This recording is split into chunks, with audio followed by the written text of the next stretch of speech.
کیا آپ جانتے ہیں کہ ایک قاتل نے اپنے جرم کی ویڈیو خود انٹرنیٹ پر اپلوڈ کی اور پھر پولیس کو سوشل میڈیا پر چھیڑا؟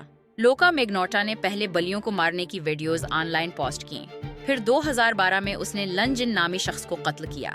اس نے پورے قتل اور جسم کاٹنے کا عمل فلم کیا۔ 10 منٹ کی یہ خوفناک ویڈیو اس نے شارک سائٹس پر ڈال دی، پھر جسم کے حصے کینیڈا کی سیاسی پارٹیوں اور اسکولوں میں بھیجے۔ بین الاقوامی تلاش شروع ہو گئی۔ پولیس نے ڈیجیٹل فارنزکس استعمال کر کے اس کے آن لائن نشانات تلاش کیے۔ وہ نقلی شناختوں کے ساتھ یورپ میں بھاگا اور سوشل میڈیا پر پولیس کو طنز کرتا رہا۔